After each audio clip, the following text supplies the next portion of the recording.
खरीफ फसलों की बुआई का सीजन लगभग खत्म हो चुका है और कुछ एक फसलों को छोड़ दें तो अधिकतर की खेती पिछले साल के मुकाबले पिछड़ी हुई है। 2 सितंबर तक धान का रकबा लगभग 384 लाख हेक्टेयर दर्ज किया गया है, जो पिछले साल के मुकाबले करीब 23 लाख हेक्टेयर पीछे है। दलहन और तिलहन का रकबा भी पिछले साल से कम है। हालांकि कपास और मोटे अनाज की खेती बढ़ी है।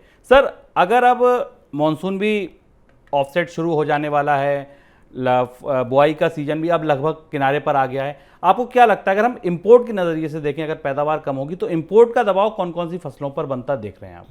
शुभम, और इस बात से काफ़ी कुछ हद तक बाज़ार में कीमतें तय होंगी और हम आज अपने कार्यक्रम में भारत के ट्रेड डेटा पर, व्यापार के आंकड़ों पर भी चर्चा करने वाले हैं, जिनमें कि आयात एक बड़े दबाव के बिंदु के तौर पर उभर रहा है।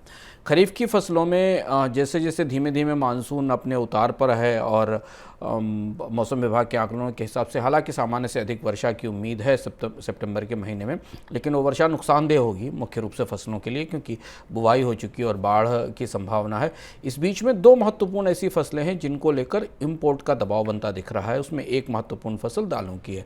दालों के रकबे में जो मैं आंकड़ा देखने की कोशिश कर रहा था, वो जहाँ पर भारत आयात पर निर्भर रहा है और आयात से की नौबत इस बार आ सकती है जो पिछले दिनों में नहीं आई थी, वहाँ करीब करीब रकबा 4% डाउन है। करीब 12.9 मिलियन हेक्टेयर के आसपास जो बुवाई का क्षेत्रफल है वो कम हुआ है और इतनी कमी हमें आने वाले समय में दालों की कीमतों में रिफ्लेक्ट होना दिखाई देगी। दालों पर हम मनी सेंटर में विस्तार में चर्चा कर चुके हैं और हमने बताया कि दालों की कीमतों का किस तरीके का आने वाले समय में आउटलुक या स्वरूप बनने वाला है।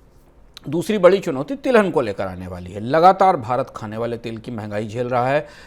कई कोशिशें हुई हैं, आयात शुल्क में कमी की गई है, कंपनियों पर दबाव बनाया गया है, लेकिन खरीफ की फसल से जो उम्मीद थी राहत की कि भारत का तिलहन उत्पादन कम से कम बढ़ेगा थोड़ा सा और खाद्य तेल की कीमतों पर दबाव कम होगा, उसकी संभावना भी हमें कम दिखाई दे रही है। धान को लेकर थोड़ी सी बुआई की परिस्थिति सुधर रही है, लेकिन कुल मिलाकर पिछले साल से कम धान की पैदावार है, धान की बुवाई हुई है, इसलिए उत्पादन में कमी होने की संभावना है।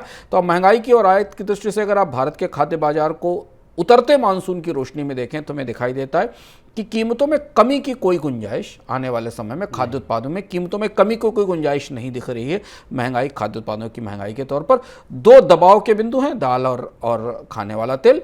चावल की कीमतें पहले से ही बाजार में ऊंची हैं, उनमें फिलहाल अभी कमी की संभावना नहीं दिखाई देती। और गेहूं के बारे में हम बराबर बात कर रहे हैं कि गेहूं अगली फसल तक जब तक नहीं आता तब तक गेहूं की कीमतों पर भी दबाव बनाए रहेगा। तो कुल मिलाकर खाद्य महंगाई की जो पूरी बास्केट है उसे रिजर्व बैंक के लिए आने वाले समय में उसे रिजर्व बैंक को उसे देख कर ही ब्याज दरों में बढ़ोतरी के अगले फैसले करने होंगे।